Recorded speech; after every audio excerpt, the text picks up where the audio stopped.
सभी का उपलब्ध एग्रीकल्चर केंद्र में स्वागत करता हूँ। आज आपको संस्था की तरफ से एक ऐसे अवसर मिलवाने का प्रयास किया गया है जिनको आप सभी लोग जानते भी होंगे, क्योंकि ये एक शिक्षक के रूप में भी, एक छात्र के रूप में भी संस्था से जुड़े हुए रहे हैं। वर्तमान में एक अपने संविलित सेवा परीक्षा के द्वारा इन पदों पर आसीन भी हो चुके हैं, लेकिन संस्था से लगाव होने के कारण समय समय पर आप लोगों के साथ जुड़कर आप सभी का मार्गदर्शन, आप सभी के एक गुणवत्तापरक शिक्षा प्राप्त हो सके, उन सभी के लिए ये अपना समय देते रहते हैं। आज उन्हीं से हम परिचय करा रहे हैं। मुझे लगता है कि आप लोग इनको देखकर जान भी गए होंगे, फिर भी मैं इनका नाम आप तक पहुंचा रहा हूं और बाकी प्रश्नों को लेकर के मैं इनके साथ आज रहूंगा, क्योंकि हमारा इनका गुरु शिष्य का भी एक रिश्ता ही रहा है। लेकिन संस्था के रूप में हम दोनों साथ पढ़े भी हैं और आज आपके प्रदेश के शीर्षस्थ कृषि के बड़े पदों पर आसीन होकर आप लोगों की सेवा भी कर रहे हैं और अभी आप तक का मार्गदर्शन भी कर रहे हैं। तो अब बाकी जानकारी हम इनसे जानते रहेंगे और आपके सवाल मेरे पास काफ़ी आए हुए हैं मैसेज के माध्यम से, और उन सभी सवालों को मैं एक एक करके अभी आप लोगों के सामने रखते जाएंगे। पहले जानते हैं इन्हीं से इनके बारे में। आपका स्वागत है डॉक्टर मुलायम यादव जी। और अब इसके बाद पहले आप अपना परिचय स्वयं दीजिएगा और आप क्या हैं जरा बताइएगा, फिर आपसे हम बच्चों की तरफ से जो सवाल हमारे हैं हम आपसे करते रहेंगे। आइए, स्वागत है। धन्यवाद सर। सबसे पहले तो जैसा कि सर ने कहा कि हमारा इनका जो है गुरु और शिष्य का नाता है। गुरु के रूप में हमको सर से बहुत कुछ मिला हुआ है, और दूसरी बात है कि इन्होंने सर ने हमको इतना बड़ा मंच बोलने के लिए दिए, इसके लिए मैं स्वयं को सौभाग्यशाली समझता हूँ।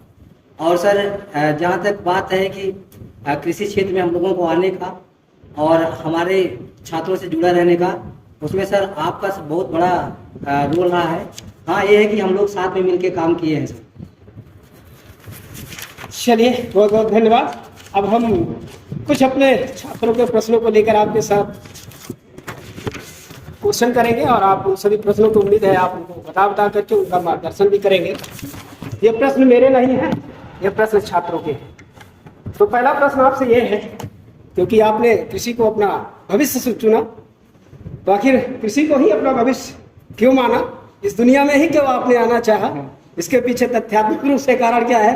कभी कभी बहुत सारी बातें एक्सीडेंटल होती है, लेकिन चूंकि आप एक सफल छात्र रहे इस विषय में और बहुत सारे छात्रों का भविष्य इसमें छुपा हुआ है और वो अपना भविष्य इसी में देखना भी चाह रहे हैं, इसलिए आप क्यों आए और उनके लिए क्या हो सकता है, इसका आप मार्गदर्शन जरूर करिए। पहला सर, एक्चुअली कृषि में आने का मेरा मुख्य उद्देश्य सर बचपन से ही रहा है, क्योंकि बचपन से हमारे पिताजी एक बहुत छोटे किसान थे और तब से मैं सोचा था कि पढ़ाई अगर करूंगा तो कृषि डिपार्टमेंट में ही करूंगा। आगे जब मैं बढ़ा तो देखा कि कृषि में जॉब की, नौकरी पाने की विभिन्न प्रकार की शाखाएं हैं, विभाग हैं, जिनके माध्यम से हम कृषि में बहुत अच्छा कर सकते हैं। दूसरा है कि कृषि विभाग, अगर हमारा देश चल रहा है आज के ज़माने में, या हमारे जितने भी जनसंख्या है देश की, लगभग 70% लोग जो है कृषि से जुड़े हुए हैं। इसलिए सर इधर आना मेरा मकसद रहा है। मुख्य रूप से मेरे जो पिताजी थे उनका कहना था कि हमारा लड़का कृषि में जो है अधिकारी बनेगा, और उनका ही एक मोटिवेशन था कि सर हम यहाँ तक आए, और हमारे गुरुओं का, आपका सर इसमें बहुत सहयोग रहा, जिससे हम सर यहाँ तक पहुँच पाए हैं।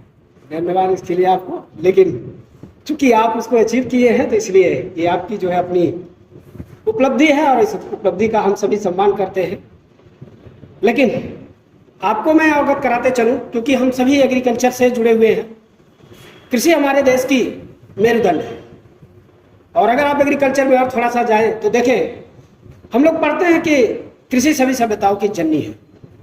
अगर किसी को मानवता पढ़ना है, सभ्यता को सीखना है, तो उसको एग्रीकल्चर तक जाना होता है। हम सभी एग्रीकल्चर को खूब जानते हैं, और भारत को अगर आगे ले जाना है तो कृषि के विकास के बिना ये संभव नहीं है। यह भी इसी में निहित है। तो प्रयास यही है कि आप सभी तक एग्रीकल्चर की एक ऐसी समझ विकसित हो, ताकि आपका विकास होगा तो कृषि का विकास स्वयं होगा, और अगर भारत के कृषि का विकास होगा तो भारत का विकास समाहित है। तो ये एग्रीकल्चर का एक सारांश है। लेकिन आते हैं हम आप आगे प्रश्नों को लेकर आप सभी के। अगला प्रश्न ये है आपसे डॉक्टर जी क्योंकि उत्तर प्रदेश सरकार के द्वारा वर्तमान में 2 परीक्षाओं का विज्ञापन आ चुका है। एक कृषि सहायक का है, जिसको हम लोग टेक्निकल असिस्टेंट कहते हैं या प्राविधिक सहायक कहते हैं। दूसरा प्रश्न जो उसी से के साथ जुड़ा हुआ है, सम्मिलित कृषि सेवा परीक्षा 2024 में दोनों वो परीक्षाएं आ चुकी हैं, लेकिन प्रमुख रूप से अभी हमारा जो आपसे प्रश्न है, सम्मिलित कृषि सेवा परीक्षा की प्री और मेंस की तैयारी के लिए छात्र क्या करें, कैसे करें, दोनों को अलग अलग करके आप जरा समझाने का प्रयास करें, क्योंकि आपको पढ़ने का तो पूरा अनुभव है, उसके साथ साथ उतना ही अनुभव आपको पढ़ाने का भी है। इसलिए ये दोनों पढ़ने और पढ़ाने के दोनों पक्षों को आप स्पष्ट करें, ताकि हमारे छात्र अपनी इस तैयारी में अपनी भूमिका को सुनिश्चित कर पाएं और आगे की रणनीति को तैयार कर पाएं, अपनी ग्राउंड को बना पाएं, ताकि आने वाले समय में वो बेहतर कर पाएं। तो इस प्रश्नों को जरा आप काफ़ी अच्छे से समझाइएगा। जैसा कि सर अगर हम लोग बात करें सम्मिलित कृषि सेवा परीक्षा, जिसमें हम लोग STA के रूप में ज्वाइन किए थे, 2020 का आया था, उसी तरह से फिर से हमारे कृषि छात्रों को सौभाग्य प्राप्त हुआ है कि फिर से सरकार ने STA का वैकेंसी दी है। तो जैसा कि आपने बताया कि बहुत सारे छात्र ये जानना चाहते हैं कि इसकी प्लानिंग कैसे की जाए, अच्छा बेहतर क्या होगा, कहाँ से इसके रिसोर्सेज होंगे। उसमें सर हमको बहुत ज़्यादा नहीं बताना है। बात है कि सर सबसे पहले जो हमारा जो भी गाइडलाइन है राज्य की सेवा परीक्षा का सिलेबस है, हमारे जितने भी छात्र इस बार STA का एग्ज़ाम देना चाहते हैं, फॉर्म फिलअप किए हैं, उनसे मेरा एक ही सुझाव है कि सबसे पहले बहुत ज़्यादा किताब ना पढ़ें। लोगों में ये होता है कि हम इस किताब को पढ़ लें, इस किताब को पढ़ लें, ऐसा पढ़ लें, वैसा पढ़ लें, तो इनमें उनका टाइम बहुत लॉस होगा। टाइम ना लॉस करके कुछ सेलेक्टेड किताब होते हैं, उनको आपको पढ़ना जरूरी है। और किताब का नाम बताने से पहले हम आपको बताएंगे कि हम यहाँ पर किसी लेखक का जो है प्रमोशन नहीं कर रहे हैं, लेकिन कुछ ऐसे हमारे महान लेखक हैं किताबों पे, जिन किताबों को पढ़ के सर हम लोग यहाँ तक आए हैं, उनका यहाँ पे नाम लेना बहुत ज़रूरी है। इसलिए कि जो हमारे ये STA के छात्र हैं जो इस बार सम्मिलित कृषि सेवा परीक्षा 2024 देना चाह रहे हैं, प्री, जैसा कि आपने कहा कि सर प्री का भी और मेंस का दोनों का प्लानिंग हम आपको बताएंगे। प्री के लिए जो प्री का सिलेबस है, सबसे पहले सिलेबस के अकॉर्डिंग आपको बुक कलेक्ट करना है। जैसा कि जो सिलेबस है, सिलेबस एक ही किताब में नहीं मिलेगा। सभी का, चाहे वो डेवलपमेंट ब्रांच हो, चाहे केमिस्ट्री ब्रांच हो, चाहे बॉटनी ब्रांच हो, और चाहे सस्य शाखा ब्रांच हो, सभी का जो प्री का एग्जाम होगा वो सर, जैसा कि सबको मालूम है, हमारे जितने भी छात्र इसमें शामिल होंगे, 80 क्वेश्चन एग्रीकल्चर के आएंगे और 40 क्वेश्चन GS के आएंगे। और मैं अपना, जहाँ तक मेरा अनुभव है सर, मैंने तो GS बहुत ज़्यादा नहीं पढ़ा था पढ़ने के लिए, लेकिन हाँ ये है कि एग्रीकल्चर में मेरी बहुत अच्छी पकड़ थी। और एग्रीकल्चर के हमारे जो छात्र हैं, अगर उनको एग्रीकल्चर की बुक से पढ़ने का मौका मिले तो हम उनको बस 2 ही 3 बुक बताएंगे जो कि बहुत सेलेक्टिव हैं और उनके पास होना जरूरी है और उसको पढ़ना बहुत जरूरी है। सबसे बहुत फेमस बुक है, सबसे प्रचलित बुक है, हमारे कोई भी एग्रीकल्चर का छात्र होगा उस बुक को जरूर रखा होगा, और अगर नहीं रखा है तो उसको जरूर परचेज कर ले। अरुण कत्यान साहब की है सर कृषि के मूलभूत सिद्धांत, जो हमारे हिंदी मीडियम के छात्र हैं, और जो इंग्लिश माध्यम के छात्र हैं वो फंडामेंटल्स ऑफ एग्रीकल्चर वॉल्यूम 2 और 1 और 2 है। इन दोनों से पढ़ाई करके इनका, क्योंकि किताब को बताने का मतलब मेरा ये है कि जो ज़्यादातर किताबों में जो सिलेबस है सर STA का, वो हमको कम किताबों में कवर करना है। तो सबसे पहली जो सबसे बेसिक किताब है सर, वो आपका कृषि का मूलभूत सिद्धांत, फंडामेंटल्स ऑफ एग्रीकल्चर। इसको बच्चे जितना अधिक बार पढ़ेंगे, मेरा जो अनुभव है, जितना अधिक बार पढ़ेंगे उतना ही उनका चयन होने का जो रास्ता है उतना ही आसान हो जाएगा। दूसरा, इसके साथ साथ में बच्चे शॉर्टकट अपनाते हैं। उसके साथ साथ में एक बहुत अच्छी किताब है रेड्डी एंड रेड्डी साहब की, सस्य विज्ञान के सिद्धांत, प्रिंसिपल्स ऑफ इकोनॉमी। उनके साथ में इस किताब को वो जरूर पढ़े। सर मेरा मानना है कि अगर इस किताब को कोई भी बच्चा पढ़ लिया, समझ गया, तो उसका सिलेक्शन हमें लगता नहीं है कि कोई रोक पाएगा। इसके साथ साथ में सर किताब की अगर बात चल रही है तो एक तो हमने अरुण कत्यान जी की बताई, बहुत अच्छी किताब है। रेड्डी एंड रेड्डी साहब की किताब है इकोनॉमी की सस्य विज्ञान का सिद्धांत। साथ में सर एक सॉइल साइंस की किताब है, वो भी बहुत प्रचलित किताब है अगर वो बच्चा पढ़ना चाहता है लेके। और जो लोग मेंस की तैयारी करेंगे खास करके, वो लोग तो जरूर, जो केमिस्ट्री ब्रांच से हैं, वो आप समझिए कि डी के दास सर के अलावा जो किताब है इंट्रोडक्टिव सॉइल साइंस, उससे बाहर कोई भी क्वेश्चन जाना ही नहीं है, क्योंकि मैं पिछली बार का क्वेश्चनों का एनालिसिस किया, वो बहुत बेहतर किताब है। और जो मेंस एसटीए का सस्य विज्ञान से लिखेंगे उनके लिए प्री का काम जो है सर, आपका जो सस्य विज्ञान के सिद्धांत है वो प्री में भी काम देगा और मेंस भी काम देगा, तो वो दोनों में काम देगा। बॉटनी की अगर हम लोग बात करें तो जो हमारे एसटीए बॉटनी से आएंगे उनके लिए जो सस्य विज्ञान क्या कहते हैं जेनेटिक्स एंड प्लांट ब्रीडिंग है आपके फुंदन सिंह की सर, वो बेहतर बुक है हमारे हिसाब से। और रही बात प्री की सर, तो ये पढ़ेंगे आपके अरुण कत्यान जी की वॉल्यूम 1 और 2 सस्य विज्ञान के सिद्धांत जो किताब है रेड्डी एंड रेड्डी साहब की, उसके अलावा फुंदन साहब की है जेनेटिक्स एंड प्लांट ब्रीडिंग की, और साथ में हार्टिकल्चर का और कुछ सर आपको मालूम है डेयरी का भी है। डेयरी का तो हम आपसे भी जानना चाहेंगे, डेयरी का एक्सटेंशन का इकोनॉमिक्स का है। हमारे बच्चों को सर आप बताएंगे जरूर कि ये जो किताब है कहाँ से बच्चे कौन सी किताब प्रीफर करें और कौन सी पढ़ें सर। ठीक है, इन्होंने एक चीज आप लोग अगर ध्यान दिए हो तो देखिए, डॉक्टर मुलायम सर ने भी ये बात बताया कि सर हमने जीएस तो बहुत ज़्यादा नहीं पढ़ा, मेन फोकस हमारा एग्रीकल्चर पे रहा। आप सभी से मेरा अनुरोध है कि हम सभी लोग एग्रीकल्चर तो खूब पढ़ते हैं, लेकिन जीएस को कहीं ना कहीं हमें बता ही लेते हैं कि हमारा जो है एक बिग पॉइंट है। मेरा अपना एक संस्था के रूप में संस्था में चलाता हूँ, इसलिए मेरा आप सभी से एक अनुरोध का रहेगा कि दुनिया की जो चीज़ें आपकी सबसे कमज़ोर हो उस पर इतना मेहनत करिए कि वो दुनिया की सबसे बड़ी ताकत आपकी बन जाए। सच मानिए मेरे दोस्त, अगर इसको आप अपनी ताकत बना लेंगे जीएस को, तो आपको इस मेंस के परीक्षा तक पहुंचने में आपको कोई नहीं रोक पाएगा। क्योंकि एग्रीकल्चर के छात्र अपनी एग्रीकल्चर की दुनिया में किताबों को, नोट्स को इतना सजाए रखते हैं अपने टेबल्स पे, हम लोग कभी उनके रूम तक पहुंचते हैं तो पता चलता है इतने सारे नोट्स और बुक्स तो हमारे पास स्वयं नहीं है। मैं एक संस्था चलाता हूँ, तो मेरा मानना यह है कि जैसा कि इन्होंने कुछ बुक को आपके लिए नाम लिया, संस्था उसका एडवर्टाइज नहीं करती है, उन्होंने व्यक्तिगत रूप से भी इस बात को कहा, लेकिन जब कोई चीज़ अच्छी हो और सच हो तो उसको बोलने से कभी गुरेज नहीं करना चाहिए। इसे जिन बुकों का इन्होंने नाम लिया है, ये बुक नहीं आपके लिए, वो सिर्फ कहते हैं ना कि एक सामान्य भाषा में उसको अगर घोल के पी जाए शायद वही आपके लिए बेहतर होगा। तो ऐसे चीज़ों को समझने के लिए, जानने के लिए ही हम आपके साथ इनको जोड़े भी हैं, और वैसे भी आपसे ये जुड़े रहते ही हैं। संस्था से आज नहीं, जब से मैं हूँ तब से ये स्वयं जुड़े ही हैं और आगे जुड़े भी रहेंगे। लेकिन आइए पुनः कुछ सवालों को लेकर हम आगे बढ़ते हैं, क्योंकि सवाल अभी भी बहुत सारे हैं। इनमें जब एसटीए की तैयारी, अगला प्रश्न है, एसटीए की तैयारी बच्चे जब करें, क्योंकि आपको भी पता है एसटीए जो होता है वो डिस्क्रिप्टिव होता है। सम्मिलित कृषि सेवा परीक्षा का जो द्वितीय चरण है वो विस्तृत डिस्क्रिप्टिव रूप में है। तो डिस्क्रिप्टिव के रूप में जब वो तैयारी करें बुक का, तो आपने नाम लिया, लेकिन मैटर को कैसे लिखने का प्रयास करें, क्या वो किसी दूसरे के पीडीएफ का सहारा ले या खुद से अपने हाथों से उसे लिखने का प्रयास करें, क्योंकि ये मुझे लगता है कि इसके बीच में अंतर बड़ा भारी है। और इसको मुझे लगता है अब आप प्रैक्टिकली अनुभव रखते हैं और इसको आप समझाने का प्रयास करें अभ्यर्थियों को, तो मुझे लगता है कि ये ज़्यादा बेहतर होगा। सर अनुभव तो सर मेरे से ज़्यादा आपको है, क्योंकि आप पीसीएस में कॉमेंस लिख चुके हैं। लेकिन तभी अगर हम सम्मिलित राज्य कृषि सेवा परीक्षा की बात करते हैं, तो जहाँ तक नोट्स की बात है, तो हमने पहले बताया कि सिलेबस के अकॉर्डिंग आप बुक कलेक्ट करिए।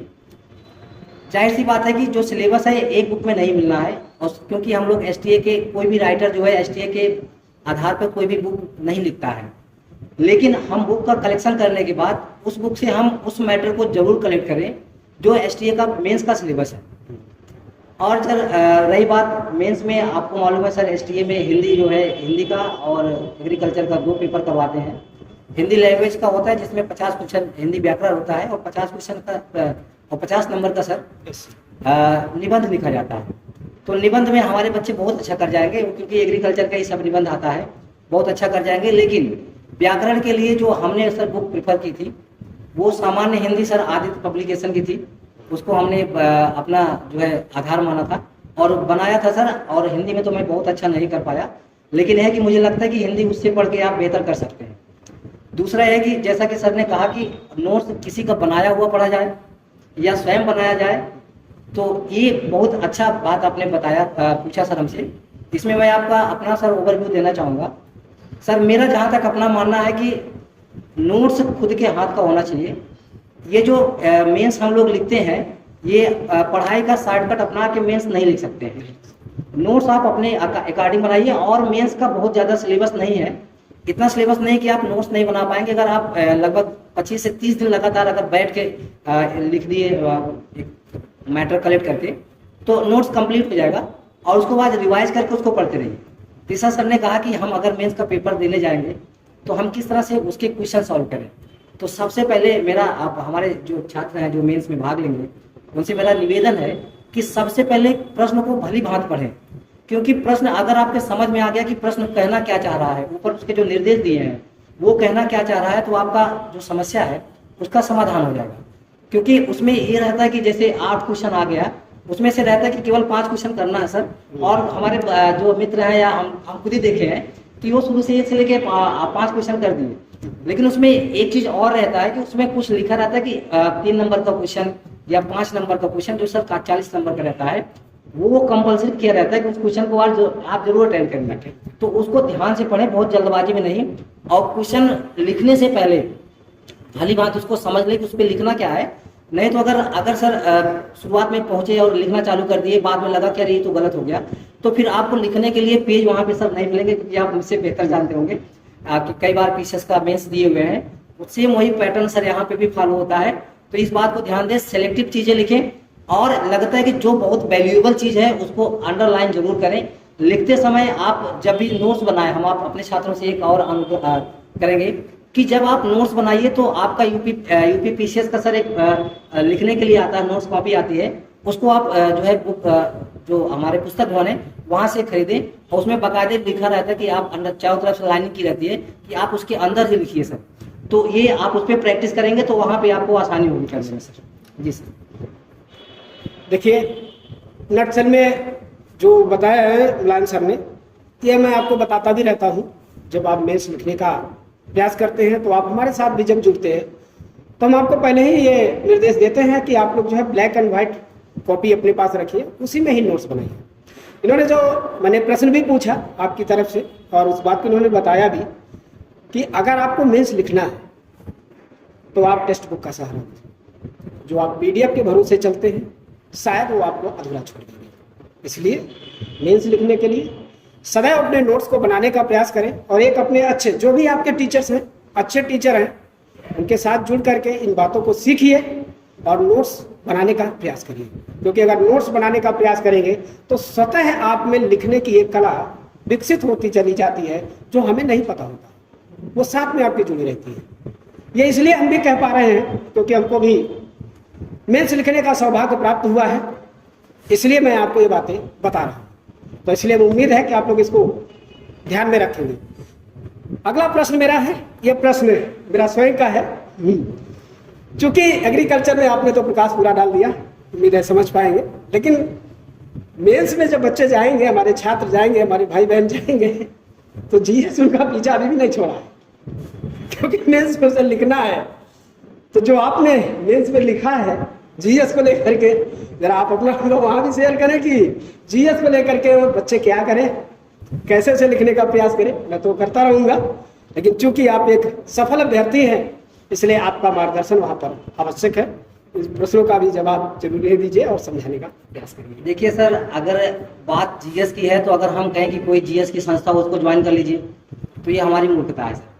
एक्चुअली जो इसका जीएस का सिलेबस है वो एग्रीकल्चर कम जीएस है, उसमें लगभग 60% तो एग्रीकल्चर है जी, और दूसरा उसमें 40% के आसपास जीएस है। और सर हम जीएस की अगर बात करते हैं तो मुझे लगता है कि क्योंकि मैं आपको हमारे जितने भी छात्र हैं, और क्योंकि ये जो हम लोग एग्रीकल्चर एकेडमी के ऑफिस में बैठे हुए हैं, लेक्चर हॉल में हैं, तो आपको मालूम है सर, हम लोग जो इसके पहले वाला बैच हम लोगों ने स्टार्ट किया, तो जो भी हमारे बच्चे सिलेक्ट होकर यहाँ से गए, हमने भी उसमें टीचिंग की थी। लगभग 20 बच्चों से ज़्यादा हम लोगों का सिलेक्शन इस एकलव्य एग्रीकल्चर एकेडमी से हुआ। ये सर पूरे उत्तर प्रदेश में सबसे गौरव की बात है कि कहीं से भी कोई बच्चा सिलेक्ट नहीं हो पाया। तो सबसे पहली बात तो है कि अगर कोई बच्चा ये चाह रहा है कि हम जीएस मेंस में लिखेंगे तो उसको कहाँ से लिखें, तो आपको मालूम है कि हमारी ये संस्था जो है एसटीए की बैच लेके आ रही है। जीएस पढ़ने के लिए सर आपसे जरूर सलाह लें, उस आपसे बेहतर कोई नहीं जानता है। और हमारी क्लास है इसको ज्वाइन करें। और अगर बाय द वे नहीं ज्वाइन करते हैं तो कोई बात नहीं, हम लोग काकादेव कानपुर में हमारा ऑफिस है, आप एक बार जरूर आइए और यहाँ पर डॉक्टर राजदेव सर इसके प्रबंधक हैं, इनसे मुलाकात करिए। जीएस को एग्रीकल्चर में कैसे लिखा जाता है सर को बेहतर मालूम है। और अगर बहुत अच्छा करना चाहते हैं तो मेरा आपसे निवेदन है कि ये जो बैच हम लोगों का एसटीए का आ रहा है उसको आप लोग जरूर ज्वाइन करें अगर आप सिलेक्शन पाना चाहते हैं। उसके पीछे 2 रीज़न है। देखिए, जो गुरु होते हैं वो रास्ता को आसान कर देते हैं। आपको सब किताब से ही पढ़ना है, लेकिन आप उसको कलेक्ट करेंगे, इकट्ठा करेंगे, किताब खरीदेंगे, समय लगेगा, आपको बहुत ज़्यादा समय लगेगा, उतना समय है नहीं। लेकिन जब आप आके बैठेंगे, यहाँ के आप अलग अलग सब्जेक्ट के टीचर आएंगे और आपको बताएंगे, और जो भी आपका सिलेबस है उसके अकॉर्डिंग आपको पूरा नोट्स बनवाएंगे। तो मुझे सबसे बेहतर तो ये लग रहा है अगर जीएस आप एसटीए में लिखना चाहते हैं तो सर एकलव्य एग्रीकल्चर एकेडमी के अलावा हमें लगता है कोई बहुत बेहतर नहीं होगा, और हम आपको ये सोर्स बता भी नहीं सकते हैं सर। Okay sir. ऐसा कहना आपका व्यक्तिगत सुझाव हो सकता है, क्योंकि मैं संस्था से जुड़ा हूँ। नहीं आप हाँ जो जीएस में चूंकि एग्रीकल्चर में जब आप आते हैं तो वहाँ पे देखने को आपको ये मिलता है, एग्रीकल्चर अपने आप में एक अलग दुनिया है।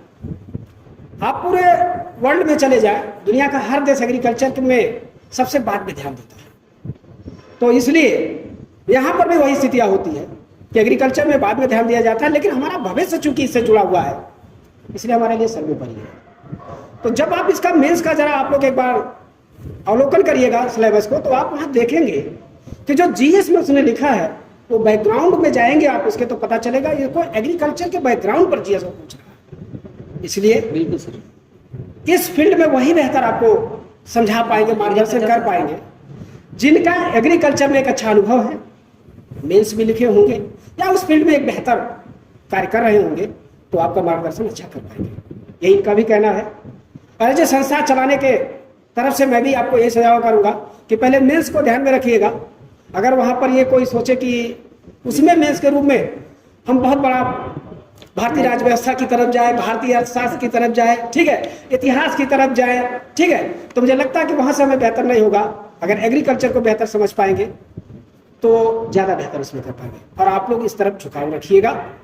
आप की तरफ हमारा संस्था के रूप में हमेशा सदैव आपका सहयोग रहेगा। आप किसी भी रूप में हमसे जुड़ करके आप अपना मार्गदर्शन भी प्राप्त कर सकते हैं। वैसे भी हम आपके समक्ष आकर के ये सब चीज़ें करना चाहते हैं। ठीक है, चलिए, आपके साथ मेरा भी कुछ बातें इसी में हो जा रही है। एक सवाल ऐसा है जो मेरा भी नहीं है, ये बच्चों का है, लेकिन बच्चों की तरफ से पूछा गया सवाल है।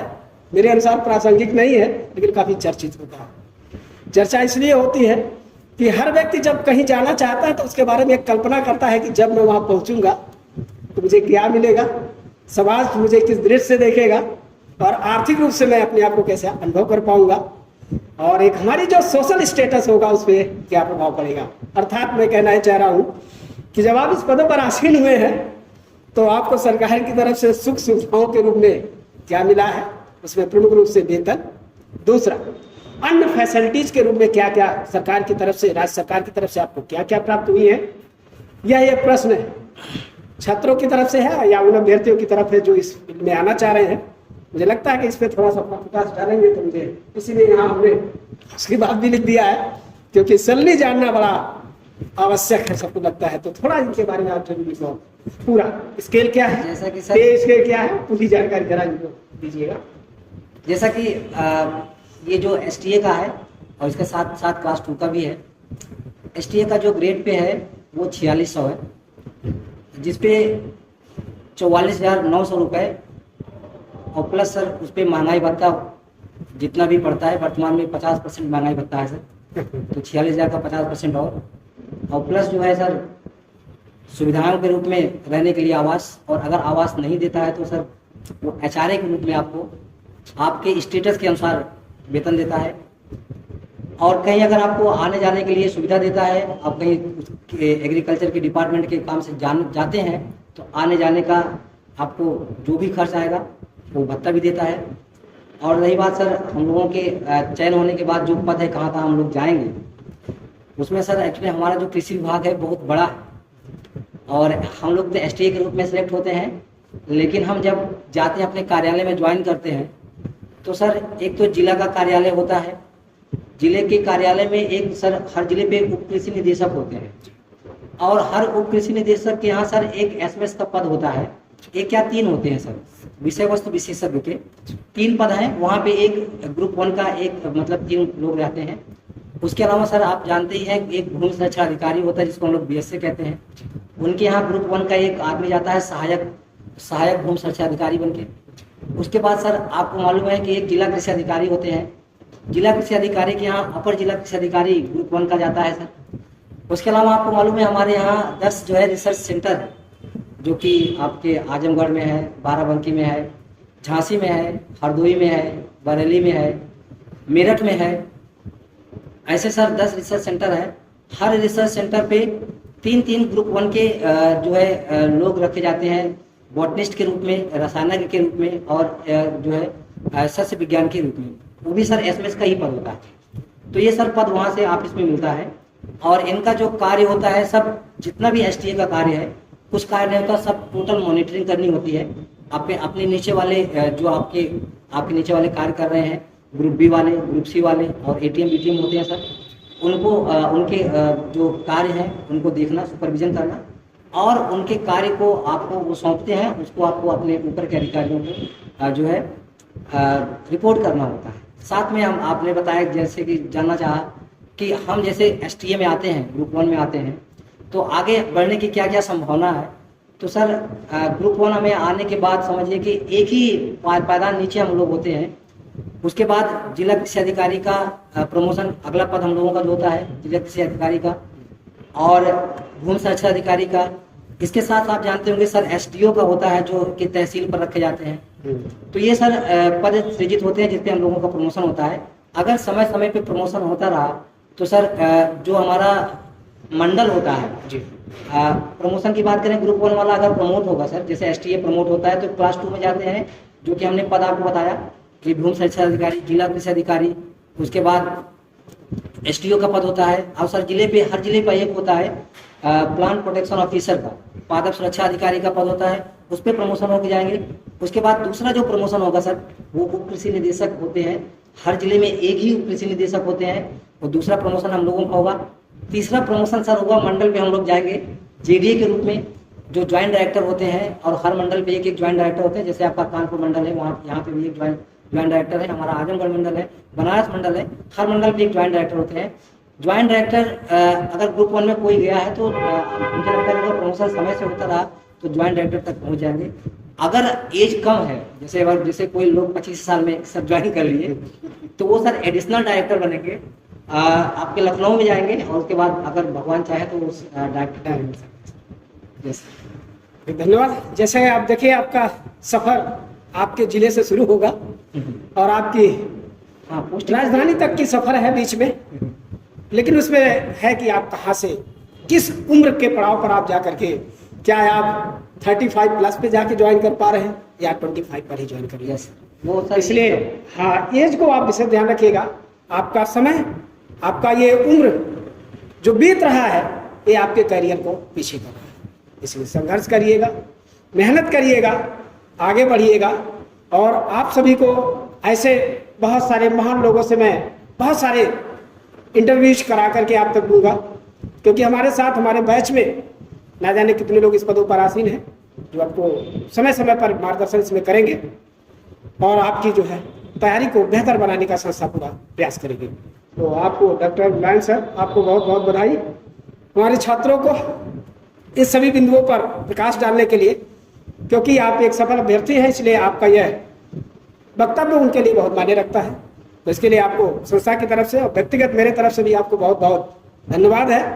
और आगे आप भी सफल हो, आगे सफर तय करते रहें और ऐसे ही लोगों का मार्गदर्शन करते रहें। इन्हीं उम्मीदों के साथ हम आप सभी से भी विदा लेते हैं और आगे पुनः आप लोग को आवश्यकता अगर पड़ेगी इनका पुनः हम आपको मार्गदर्शन जरूर कराएंगे, क्योंकि जो बच्चे यहाँ पर हैं उनको तो ये काफ़ी दे ही रहे हैं। आप सभी के लिए भी मैं इनको पुनः बुलाऊंगा। तब तक के लिए सभी देखिए सर, हाँ लास्ट हाँ, में लास्ट में हम अपने छात्रों से 2 शब्द कहना चाहते हैं कि देखिए, अगर आपका मार्गदर्शन सही नहीं होता है, मार्गदर्शन बहुत बड़ी चीज़ होती है, मार्गदर्शन सही नहीं हुआ तो जाहिर सी बात है आप अपने लक्ष्य से भटक जाएंगे। और क्योंकि जो ये हमारी संस्था है एकलव्य एग्रीकल्चर अकेडमी, उसका जो मेरा इतिहास रहा कि सर कम से कम 10 साल तक तो हम लोगों ने यहाँ हमने प्रॉपर जो है शिक्षा दी है बच्चों को, और यहाँ के गुणवत्ता के बारे में हम जानते हैं। और पिछली बार जब राज्य कृषि सेवा परीक्षा 2020 आई थी तो हम लोगों का जो 45-46 बच्चों का बैच चला था, उसमें 20 से ज़्यादा बच्चों का जो चयन हुआ, उसमें सर आपका साथ में मेरा भी बहुत बड़ा योगदान रहा। अच्छा, मेरा भी चयन उसी लिए हुआ क्योंकि हमने भी जो है पढ़ने के लिए तो मैं पढ़ता रहता था, लेकिन बच्चों के साथ पढ़ाते मेरा भी चयन इसी में हो गया। तो मैं आप लोगों से अंत में ये जरूर कहूँगा, जो भी हमारे छात्र तक ये हमारी वीडियो जाती है, जो भी देखते हैं इस इंटरव्यू को, उनसे मेरा लास्ट में निवेदन ये है कि वो एक बार एकलव्य एग्रीकल्चर संस्था को जरूर देखें। उसके बाद अपना जो भी उनका पर्सनल ओवरव्यू होगा वो जरूर करेंगे। एक बार हमसे जुड़ें, उसके बाद आपको कुछ करने की जरूरत नहीं पड़ेगी। अगर आप कर्मचारी और अधिकारी बनना चाहते हैं तो एक बार जरूर मौका दें। इसी बात शब्दों के साथ सर हम अपनी बातों को विराम देते हैं। धन्यवाद सर। धन्यवाद। ध्यान रखिएगा, जब एक सफल उम्मीदवार आपसे मिलता है तो अपने जीवन के संघर्षों से आपको रूबरू कराता है, और अपने जीवन के संघर्षों से जब वो रूबरू कराता है तो वहीं से हमारे सफर की भी शुरुआत होती है। बस आपको एक अच्छा मार्गदर्शक मिले, एक अच्छा आपको गाइड करने वाला मिले, क्योंकि एसटीए की परीक्षा का जो शुरुआत है वो एक अनुभव के साथ है, और अनुभव के साथ शुरू होगा और अनुभव के साथ ही खत्म होगा। तो इसलिए अपने जीवन में एक अनुभवी लोगों को साथ जुड़िएगा, वो आपके लिए काफ़ी मददगार होंगे। और इन्हीं उम्मीदों के साथ मैं आप सभी के साथ अब विदा लूँगा, क्योंकि आगे के लिए पुनः आपसे जुड़ूंगा और बताता रहूँगा। तब तक के लिए सभी को खुश रहें, आबाद रहें, अपना और अपनों का ख्याल रखिएगा। शुभ समय। Thank you very much.